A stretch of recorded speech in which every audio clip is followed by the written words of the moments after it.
journalistes, chers confrères, Madame, Messieurs les participants, avec l'autorisation de notre confrère Amadou Sall, je dois commencer par dire que nous ne sommes pas ici pour faire le procès de la justice, encore moins pour fustiger des décisions de justice ou se substituer à la justice que nous respectons profondément et dont nous saluons le rôle majeur dans l'édification et la consolidation de notre état de droit. Même si, par ailleurs, dans le dossier de notre client Mohamedou Ngom dit Farba, il y a à boire et à manger. C'est pourquoi nous estimons, en tant qu'auxiliaires de justice, attachés à l'œuvre de justice, nous ne pouvons plus continuer à nous taire, parce que notre silence va constituer une injustice supplémentaire que vit Farba Ngom en ce moment. Nous ne pouvons pas continuer à nous taire. Nous ne pouvons plus garder le silence. Quand notre justice est dans une sorte de démonstration de force, en foulant au pied tous les principes qui doivent la gouverner. Tous les principes. Et rendre justice au Sénégal, j'ai l'impression que maintenant, c'est mettre la peine avant l'heure. Sanctionner avant l'heure. Ce qui est quand même grave et qui enlève toute substance à un principe fondamental, ce qu'on appelle la présomption d'innocence. Un autre principe,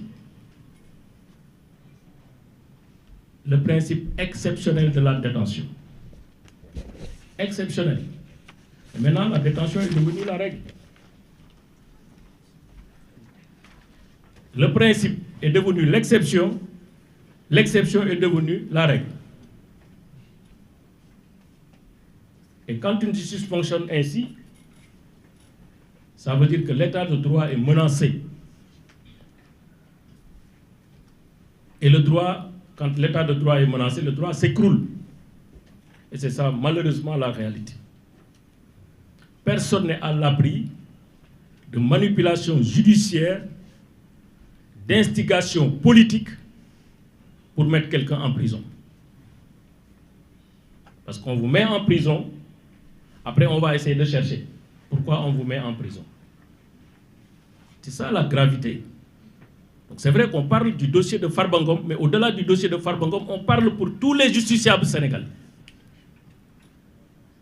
Notre état de droit est menacé. Notre justice, son image est écornée. Tout le monde a peur.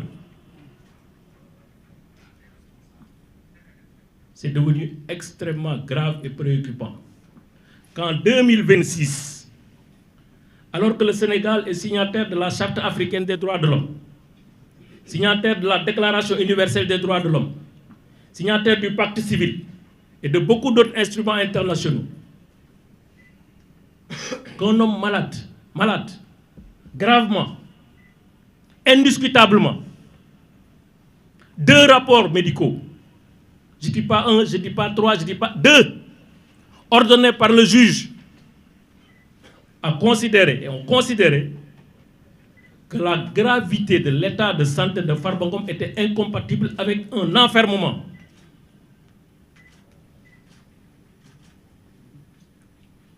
Ce n'est pas une opinion politique. Ce n'est pas de la théorie. Ce n'est pas du parti pris. Ces experts, ils sont assermentés. Avant de faire leur œuvre, ils prêtent serment devant le juge. Ils l'ont déjà prêté en tant que médecin. Quand si on tay na la bul reer do reer juge yi contesté rapport au médecin ku ci médecin bi ne woon bul tëdd nelaw doo tëdd nelaw nañ waxante dëgg amul ñaar amul ñett Ce qui se passe ici, c'est grave. On remet en cause l'honneur et la crédibilité d'institutions qui sont là pour la démocratie et pour l'équilibre. Parce que simplement, c'est Farba Ngom. C'est grave. Lu dëgg nag suñ koy nekk di ko làq-làqal tey Farba Ngom la dal suba mën na ma dal ginnaaw suba mën na dal Antoine. Attention. Rendre la justice, c'est pas rendre une justice pour telle personne. C'est rendre la justice au nom du peuple sénégalais. 2 rapports médicaux incontestables. Personne d'entre nous, y compris les juges qui essaient de contester le parquet, personne ne peut contester valablement les conclusions de ces rapports. C'est la réalité. C'est un fait qu'on constate, un fait technique, rapporté par des techniciens, des sachants, que personne ne peut démonter. En 2026, un homme qui jouit de toutes les garanties de représentation, qui jusque-là a souscrit entièrement à l'exercice de justice à son égard. Il n'a jamais arrêté une convocation, il a toujours été là, il n'a jamais essayé d'organiser sa fuite. Qui est élu maire de sa commune au suffrage universel, qui est élu au niveau de l'Assemblée nationale en tant que député au suffrage universel. Qui d'autre peut avoir autant de garanties de représentation? Qui d'autre peut avoir autant de garanties de représentation? Malade, gravement, jouissant des garanties de représentation. La loi offre des alternatives légales pour se substituer à la détention. Donc ces alternatives existent. En ce moment, cette personne, au moment où je vous parle, est en prison, au Sénégal. Malgré les engagements internationaux, malgré la clarté des principes qui gouvernent l'administration de la justice. Farba Ngom, depuis 12 mois, est en prison. 365 jours, 9000 heures de détention, de privation de liberté. C'est trop? Trop. C'est trop. Un état de droit, la qualité d'un état de droit se mesure au moment où, et seulement où, cet état sait s'arrêter. Ce n'est pas une renonciation à la justice. Ce n'est pas une abdication. C'est réconcilier la justice avec la liberté. Et c'est bien conciliable. Mais une justice qui déprotège, qui affaiblit les droits, c'est une justice qui s'écroule. C'est une justice misérable, besogneuse, pauvre, faible, parce qu'elle n'est plus rendue au nom du peuple sénégalais. C'est ça la réalité. Une justice sur commande. Il faut arrêter. Madame le ministre de la Justice, il faut arrêter. Monsieur le procureur général de la Cour d'appel, il faut arrêter. Monsieur le procureur de la République, il faut arrêter. Avant qu'il ne soit trop tard. Avant que l'irréparable se produise. Avant que la responsabilité de l'État soit exposée. Avant que la confiance que nous devons tous à la justice se brise. Il faut arrêter. Trop, c'est trop. Lu ëpp tuuru. Bàyyi leen Farba Ngom bu ñibbi ci dëkkam. Dem si ay njabootam. Loolu mooy dëgg. Keneen lu leen wax leneen du dëgg. Vous êtes en train de faire de la détention arbitraire. C'est ça la vérité. Par l'exercice d'une voie d'appel. Mais, à la limite, c'est quoi le problème? 2 personnes, pour les mêmes faits, devant le même juge, sur la base de la même loi. L'une est libre, l'autre est en prison. Au nom de quoi? C'est ça l'égalité devant la loi. C'est ça l'égalité devant la justice. Madame le ministre de la Justice, vous avez commis trop de fautes. Normalement, dans une république normale, un ministre de la Justice qui se comporte de la sorte, qui fait un point de presse, en 5 minutes, 7 violations de la loi et de la Constitution. 7 violations de la loi et de la Constitution. Mais on n'a plus de république. On n'a plus de république. La république est à terre. Mais comme avocat yi ngay wax man gisaguma sax d'ailleurs lettre bi mu doon wax ci avocat yi déggaguma ko secrétaire général ordre des avocats ngi nii defe naa ne amagul lettre ñun on va saisir le bâtonnier pour d'abord les violations qui ont été constatées et commises par le ministre de la Justice. Mais nous avons déposé une plainte contre elle pour violation du droit à l'image, violation du droit à l'intimité, secret, la vie privée, violation de données personnelles, violation de la correspondance. Ku dem ci code de télécommunication bi di nga ko fa gis. Mais aussi mise en danger de la vie d'autrui parce que c'est elle qui a instruit le parquet de faire appel artificiellement pour maintenir Farba Ngom en prison. C'est ça la détention arbitraire. Par des artifices et des manipulations, on essaie de maintenir quelqu'un en prison qui doit être libre. Aucune seconde de plus ne doit trouver Farba Ngom en prison. te dañuy déposer plainte fii xam naa ne duñ ko suivre mais bu ñu ko deful dañ ko constater yóbbu ko France on va déposer une plainte parce que maintenant la justice est universelle il faut que ça arrête on le fait pas pour Farba on le fait pour les futurs Farba pour que suba ko yor dossier di nga teg affaire bi ci yoon.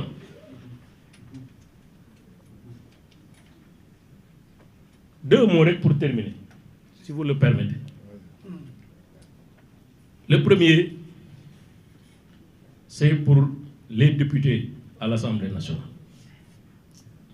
gis nga man nekkoon naa député mais du lu ñu ma indil ma voté ko de. Premier jour ñu def ma président groupe parlementaire laa taxaw ci tribune Assemblée nationale ne man bu Mariam de ak ñi d'accord ànd ak man lu ñu ma fi indil loo xam ne intérêt Sénégal nekku ci du ma ko voté. parce que nag ku nekk xam nga lu jaadu ak lu jaaduwul ay xale nekkuñu assemblée. Pour être député, il faut avoir au moins 25 ans. Moyenne d'âge à député, c'est au moins 35 ans ou 40 ans. Def ngeen première levée immunité parlementaire Farba gis ngeen ñi leen ci fekk yéen ñëpp rus ngeen bu Farba génn da ngeen rus bu ñëwee assemblée fekk leen fa te yéen a joxe le permis de poursuite mu ñëw fekk leen foofu juge bi ne dossier Farba ay la yoon dara nekku si dama koy bàyyi mu ñibbi këram mu ñëwaat fekk leen assemblée loolu la di mel. lan ngeen di wax seen kër ak seen i doom ak seen i njaboot donc fotaat nag foo xale la ak baadoo la def nga levée bi ci affaire bu gën a garaaw lii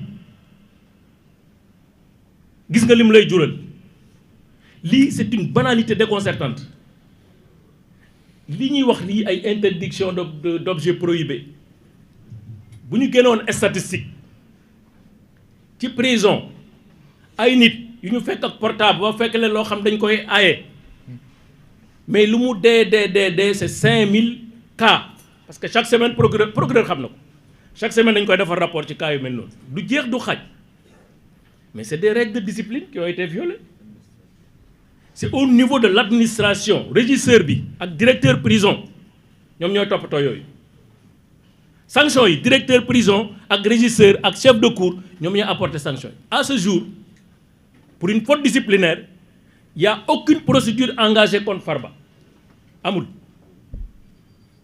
kenn woowul Farba kenn waxu ko ne yaa def lii on l'extrait en sa qualité de député sans lever de son immunité parlementaire yóbbu ko enquête ko arrêté ko mettre ko garde à vue suma confrère Boubacar Sy di ñëwaat ci requête bi ñu def foofu ak lu tax ñu def ko ak chance yi ñu am pour annuler lii parce que affaire yu cuune la ñuy def parce que booy demee ak sa xol ak émotion ak passion de manière déraisonnable léeg-léeg tu vas te rendre un mauvais service loolu moo xew dans ce dossier là moo tax ma bëggoon député yi ngeen bàyyi par loo beeg fi ngeen bokk ak yëpp ngeen xam ne lii waxi naka sa xandal la d'ailleurs moo tax procureur bi ñu ko indilee mu dégager en touche maintenant comme gaynde gu naan diwlin gi moom moo yaakaar ne lépp moo ko war a sànjaafu dégg naa sax mu ngi sànjaafu waat ay yeneen ministre yoo xam ne ñi fi jaar ñëpp dañu ne lii dossiers yi dara amu ci moom mu ne mooy sànjaafu affaire bi instruire pour ñu def procédure contre Farba ci ay waxu picc yoo xam ne amul bopp amul kenn.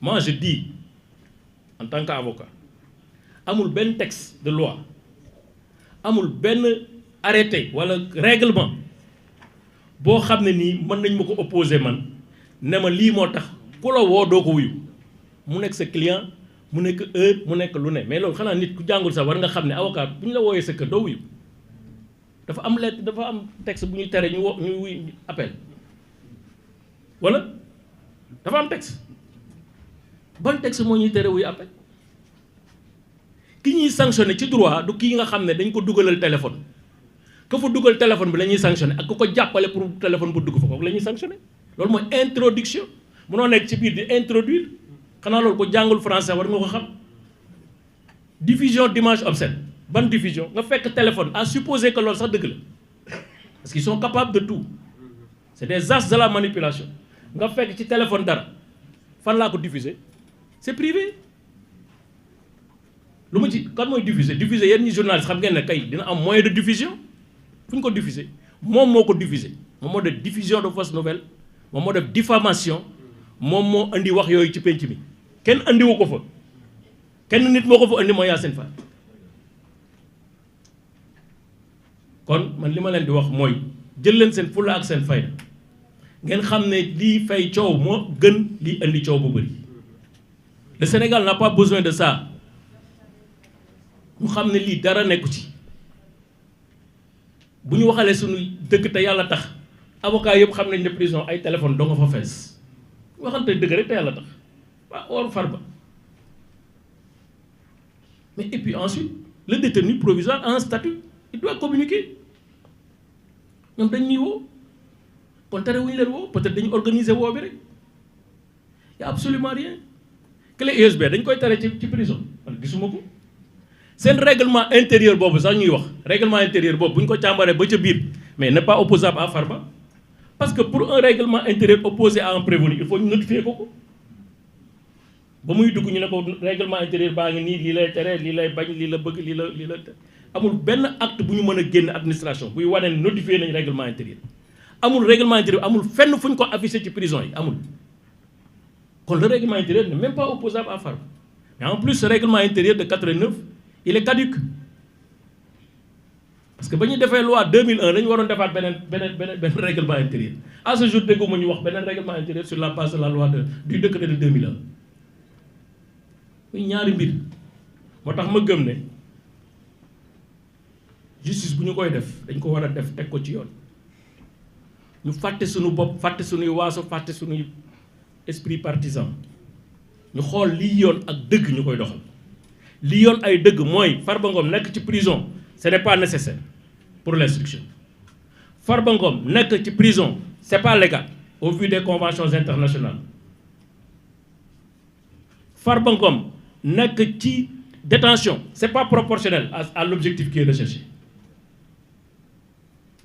pour toutes ces raisons dañu ko war a bàyyi mu ñibbi këram pour toutes ces raisons lii ñuy jéem a ruumandaat ci suuf nañ ko tegaat ci suuf ban transaction financière la Farba Ngom mën a def ak téléphone ban transaction financière man li ma gis ci li ñuy wax day 12000 xaw ma dollars xaw ma yu kenn xam bu doon am na transaction financière yu liée à cette infraction c'est pas le procureur de la République qui va ouvrir l'enquête c'est le parquet judiciaire et financier qui va ouvrir l'enquête ñun kenn mënuñu nax seen manipulation mën nga ko ot nag fu leen neex ñu dañuy jàng ba ne ar xam li ñuy wax kon loolu daal laa amoon di wax di leen sant. Félicitations, maître. Merci. On va laisser le